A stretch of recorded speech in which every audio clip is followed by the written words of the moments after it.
আসসালামু আলাইকুম। ওয়ালাইকুম আসসালাম ওয়া রাহমাতুল্লাহি ওয়া বারাকাতুহু।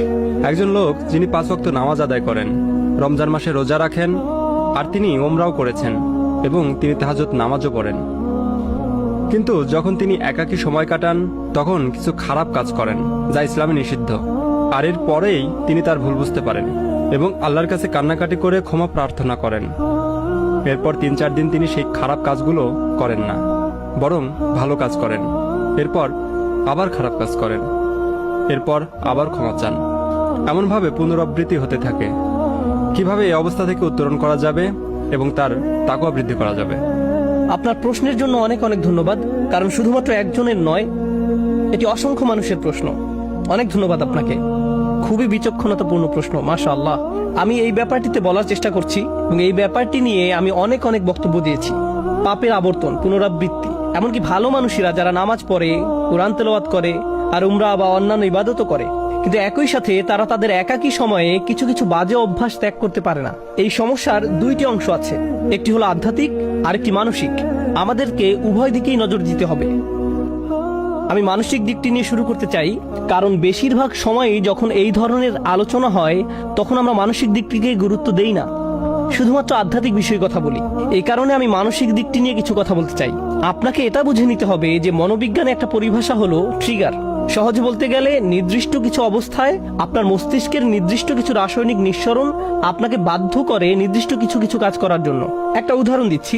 ধরুন কোনো এক তরুণ অ্যাকশন মুভি দেখছে এবং মুভির মধ্যে এক পর্যায়ে কোনো সুন্দরী মহিলার ছবি চোখে পড়লো। মুভি পজ করে সে আরো বেশি খারাপ কিছু মনোযোগ দিয়ে দেখলো এবং এভাবে তার ভিতরে এই অভ্যাস গড়ে উঠল। সম্পূর্ণ মুভিটির জন্য এমন হয়নি, এটি হয়েছে মুভির একটা দৃশ্যের কারণে যা তার মনকে ট্রিগার করেছে। আবার এরকমও হয় যে কোনো কোনো মানুষ যখন তাদের অ্যাপার্টমেন্টে অথবা রুমে একা থাকে তখন আপত্তিকর কাজে জড়িয়ে পড়ে। তখন এমন বিষয় ঘটে যেটা খারাপ। যখন সে মসজিদে থাকে তখন এটা ঘটে না, যখন সে বন্ধুদের মাঝে থাকে তখন এটা ঘটে না। এ ব্যাপারে প্রথম উপদেশ হলো, আপনাকে প্রথমে এটা শনাক্ত করতে হবে যে একাকী থাকার কোন সময়টিতে আপনি পাপ কাজে জড়িয়ে পড়েন, আপনি কোথায় থাকাকালীন এটা ঘটে, কোন নির্দিষ্ট সময় এটা ঘটে।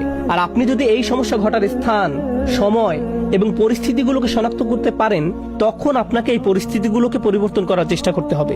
আপনি একজন যুবক, ইন্টারনেটে যেসব খারাপ জিনিস পাওয়া যায় তা নিয়ে যদি আপনার সমস্যা থাকে, অর্থাৎ আপনি যদি ওই সকল বাজে জিনিস দেখার অভ্যাসে থাকেন, তাহলে আপনার ল্যাপটপ, মোবাইল রান্নাঘরে রাখুন, যাতে আশেপাশে আপনার মা, আপনার বাবা সবসময় চলাচল করেন।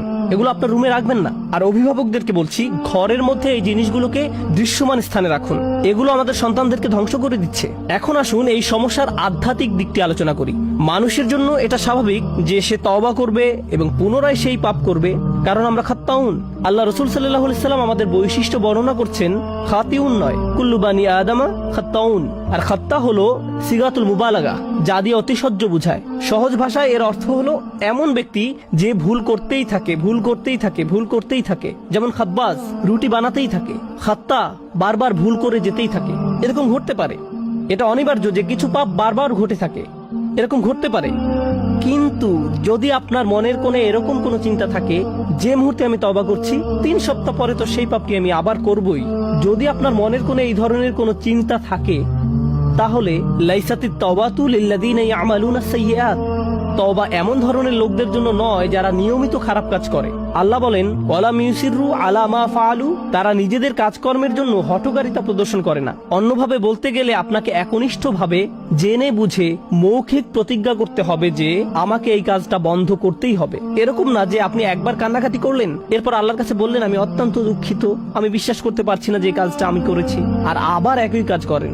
আপনাকে উপায় বের করতে হবে যে কিভাবে এর থেকে পরিপূর্ণভাবে মুক্তি পাওয়া যায়। নিজের সাথে ঐকান্তিক প্রতিজ্ঞা। আর আপনি যদি নিজে নিজে এটা করতে না পারেন, বন্ধু বান্ধবের সাহায্য নিন, এমন মানুষদের সাহায্য নিন যাদেরকে আপনি বিশ্বাস করেন। আমি জানি কখনো কখনো এটা বিব্রতকর, কিন্তু আমাদের সবারই মাঝে মাঝে পরামর্শেও বা সাহায্যের প্রয়োজন হয়। আপনি যখন বুঝতে পারেন যে এরকম ঘটছে বছরের পর বছর আর আপনি এটা ত্যাগও করতে পারছেন না, এটাই সঠিক সময় কারো কাছে সাহায্য চাওয়ার। এ কারণেই বর্তমান সময়ে উম্মার জন্য মানসিক এবং আধ্যাত্মিক কাউন্সিলিং অত্যন্ত প্রয়োজন, এবং এত বেশি সংখ্যক পারিবারিক কাউন্সিলিং প্রয়োজন যে এটাকে বলা যায় উম্মার জন্য অত্যাবশ্যকীয় বিষয়গুলোর একটি, কারণ এটা মানুষের কাছে শান্তি